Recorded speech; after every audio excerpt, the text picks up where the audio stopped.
Hello friends, ओम श्री गणेशाय नमः। ओम नमः शिवाय। आप सभी का स्वागत है आपके अपने यूट्यूब चैनल पर। फ्रेंड्स, आज हम आपको इस वीडियो में बताने जा रहे हैं पौष मास की मासिक शिवरात्रि का शुभ मुहूर्त, निशिता काल पूजन का समय, व्रत कथा, पूजा विधि, महत्व और उपायों के बारे में। फ्रेंड्स, वीडियो शुरू करने से पहले आपसे रिक्वेस्ट है, अगर आप हमारे चैनल पर नए हैं और आपने अभी तक चैनल को सब्सक्राइब नहीं किया है तो प्लीज़ सब्सक्राइब कीजिएगा चैनल को, साथ ही प्रेस कीजिएगा बेल आइकन को, जिससे नए वीडियो से रिलेटेड नोटिफिकेशन आपको तुरंत प्राप्त हो सके।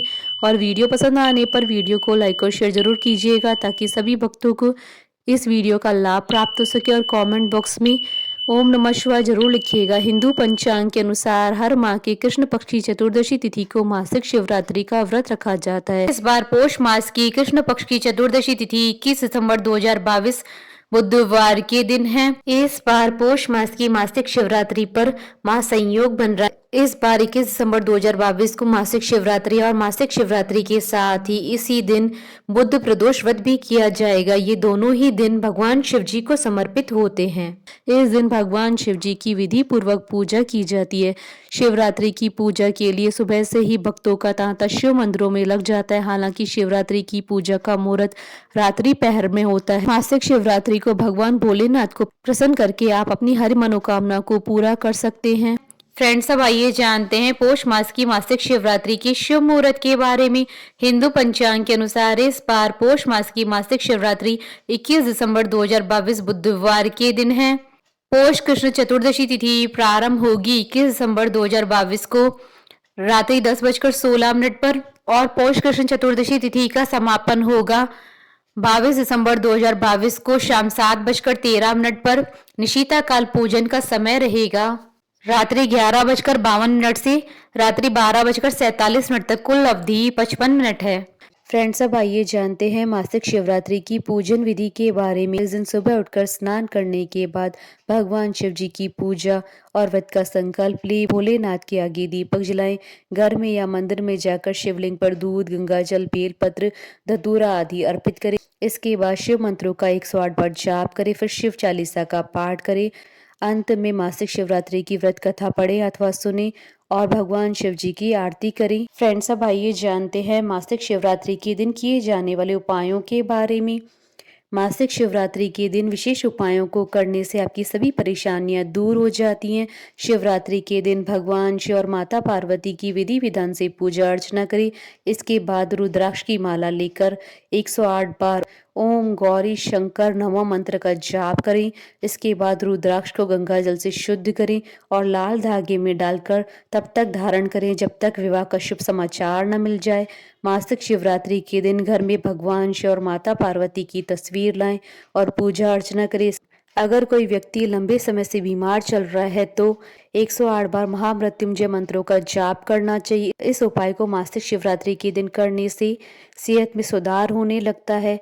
मासिक शिवरात्रि के दिन भगवान शिव जी को सफेद चीजें अर्पित करनी चाहिए। मान्यता है कि इन चीजों को अर्पित करने से धन लाभ के अवसर मिलते हैं। अगर आपके विवाह में किसी भी तरह की कोई परेशानी है तो शिवलिंग के सामने बैठकर ओम श्रीम वरप्रदाय श्रीम नमः मंत्रों का जाप करें। इसके साथ ही समय समय पर भगवान शिव जी को 5 नारियल अर्पित करें। इस उपाय को करने से विवाह से जुड़ी परेशानियां दूर हो जाती हैं। मासिक शिवरात्रि के दिन 21 बेलपत्रों पर चंदन से ओम नमः शिवाय लिखकर भगवान भोलेनाथ को अर्पित करें। ऐसा करने से आपकी सभी परेशानियां दूर हो जाएंगी। फ्रेंड्स, अब आइए आरंभ करें मासिक शिवरात्रि की व्रत कथा। पूर्व काल में चित्रभानु नामक एक शिकारी था। जानवरों की हत्या करके वह अपने परिवार को पालता था। वह एक साहूकार का कर्जदार था, लेकिन उसका ऋण समय पर न चुका सका। क्रोधित साहूकार ने शिकारी को शिव मठ में बंदी बना लिया। संयोग से उस दिन भी शिवरात्रि थी। शिकारी ध्यान मग्न होकर शिव संबंधी धार्मिक बातें सुनता रहा। चतुर्दशी को उसने शिवरात्रि व्रत की कथा भी सुनी। शाम होते ही साहूकार ने उसे अपने पास बुलाया और ऋण चुकाने के विषय में बात की। शिकारी अगले दिन सारा ऋण लौटा देने का वचन देकर बंधन से छूट गया। अपनी दिनचर्या की भांति वह जंगल में शिकार के लिए निकला, लेकिन दिन भर बंदी गृह में रहने के कारण भूख प्यास से व्याकुल था। शिकार खोजता हुआ वह बहुत दूर निकल गया था। जब अंधकार हो गया तो उसने विचार किया कि रात जंगल में ही बितानी पड़ेगी। वह वन में एक तालाब के किनारे एक बेल के पेड़ पर चढ़कर रात बीतने का इंतजार करने लगा। बिलपत्र के नीचे शिवलिंग था जो बिलपत्रों से ढका हुआ था। शिकारी को यह पता न चला। पड़ाव बनाते समय उसने जो टहनियां तोड़ी थी वह संयोग से शिवलिंग पर गिरती चली गई। इस प्रकार दिन भर भूखे प्यासे शिकारी का व्रत भी हो गया और शिवलिंग पर बिलपत्र भी चढ़ गए। एक पहर रात्रि बीत जाने पर एक गर्भिणी हिरणी तालाब पर पानी पीने पहुंची। शिकारी ने धनुष तीर चढ़ाकर ज्यों ही प्रत्यंचा खींची। हिरणी बोली, मैं गर्भिणी हूँ, शीघ्र ही प्रसव करूंगी। तुम एक साथ दो जीवों की हत्या करोगे जो ठीक नहीं है। मैं बच्चे को जन्म देकर शीघ्र तुम्हारे समक्ष प्रस्तुत हो जाऊंगी, तब मार लेना। शिकारी ने प्रत्यंचा ढीली कर दी और हिरणी जंगली झाड़ियों में लुप्त हो गई। प्रत्यंचा चढ़ाने तथा ढीली करते वक्त कुछ बिलपत्र अनायास ही टूटकर शिवलिंग पर गिर गए। इस प्रकार उससे अनजाने में ही प्रथम पैर का पूजन भी संपन्न हो गया। कुछ देर बाद जब एक और हिरणी उधर से निकली, शिकारी की प्रसन्नता का ठिकाना न रहा। समीप आने पर उसने धनुष पर बाण चढ़ाया। तब उसे देख हिरणी ने विनम्रता पूर्वक निवेदन किया, हे शिकारी, मैं थोड़ी देर पहले ऋतु से निवृत्त हुई हूँ, कामातुर विहरणी हूँ, अपने प्रिय की खोज में भटक रही हूँ। मैं अपने पति से मिलकर शीघ्र ही तुम्हारे पास आ जाऊंगी। शिकारी ने उसे भी जाने दिया। 2 बार शिकार खोकर उसका माथा ठनका। वह चिंता में पड़ गया। रात्रि का आखिरी पैर भी बीत रहा था। इस बार भी धनुष से लगकर कुछ बेलपत्र शिवलिंग पर जा गिरे तथा दूसरे पैर की पूजा भी संपन्न हो गई। तभी एक अन्य हिरणी अपने बच्चों के साथ उधर से निकली। शिकारी के लिए यह स्वर्णिम अवसर था। उसने धनुष पर तीर चढ़ाने में देर न लगाई।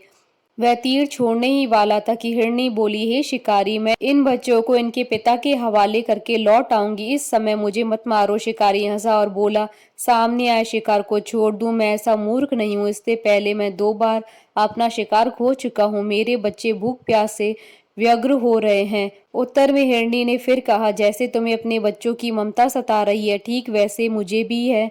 हे शिकारी, मेरा विश्वास करो, मैं इन्हें इनके पिता के पास छोड़कर तुरंत लौटने की प्रतिज्ञा करती हूँ। हिरणी का दुख भरा स्वर सुनकर शिकारी को उस पर दया आ गई। उसने उस मृगी को भी जाने दिया। शिकार के अभाव में तथा भूख प्यासे व्याकुल शिकारी अनजाने में ही बेलपत्र के वृक्ष पर बैठा बेलपत्र तोड़ तोड़ कर नीचे फेंकता जा रहा था। पांव फटने को हो गई और एक एक हष्ट पुष्ट मृग उसी रास्ते पर आ गया। शिकारी ने सोच लिया कि इसका ही शिकार वह अवश्य करेगा। शिकारी की 3 प्रत्यंचा देख मृग विनीत स्वर में बोला, हे शिकारी, यदि तुमने मुझसे पूर्व आने वाली 3 मृगियों तथा छोटे छोटे बच्चों को मार डाला है तो मुझे भी मारने में विलंब न करो, ताकि मुझे उनके वियोग में एक क्षण भी दुख न सहना पड़े। मैं उन हिरनियों का पति हूँ। यदि तुमने उन्हें जीवन दान दिया है तो मुझे भी कुछ क्षण का जीवन देने की कृपा करो। मैं उनसे मिलकर तुम्हारे समक्ष उपस्थित हो जाऊंगा। मृग की बात सुनते ही शिकारी के सामने पूरी रात का घटनाक्रम घूम गया। उसने सारी कथा मृग को सुना दी। तब मृग ने कहा, मेरी तीनों पत्नियां जिस प्रकार प्रतिज्ञाबद्ध होकर गई हैं, मेरी मृत्यु से अपने धर्म का पालन नहीं कर पाएंगी। अतः जैसे तुमने उन्हें विश्वास पात्र मानकर छोड़ा, वैसे ही मुझे भी जाने दो। मैं उन सबके साथ तुम्हारे सामने शीघ्र उपस्थित होता हूँ। शिकारी ने उसे जाने दिया। इस प्रकार सुबह हो गई। उपवास, रात्रि जागरण तथा शिवलिंग पर बेलपत्र चढ़ाने से अनजाने में ही शिवरात्रि की पूजा पूर्ण हो गई। पर अनजाने में ही की हुई पूजन का परिणाम उसे तत्काल मिला। शिकारी का हिंसक हृदय निर्मल हो गया। उसमें भगवत शक्ति का वास हो गया। थोड़ी देर बाद वह मृग सपरिवार शिकारी के समक्ष उपस्थित हो गया ताकि वह उनका शिकार कर सके, किंतु जंगली पशुओं की ऐसी सत्यता और सात्विकता और सामूहिक प्रेम भावना देखकर शिकारी को बड़ी ग्लानि हुई। उसने मृग परिवार को जीवन दान दे दिया। अनजाने में शिवरात्रि व्रत का पालन करने पर भी शिकारी को मोक्ष की प्राप्ति हुई। जब मृत्यु काल में यमदूत उसके जीव को लेने आए तो शिवगणों ने उन्हें वापस भेज दिया और शिकारी को शिवलोक ले गए। शिवजी की कृपा से ही अपने इस जन्म में राजा चित्रभानु अपने पिछले जन्म को याद रख पाए तथा मासिक शिवरात्रि के महत्व को जानकर अगले जन्म में भी पालन कर पाए। बोलिए भगवान शंकर की जय। हमारे साथ इस वीडियो में अंत तक बने रहने के लिए आपका धन्यवाद। ओम श्री गणेशाय नमः। ओम नमः शिवाय।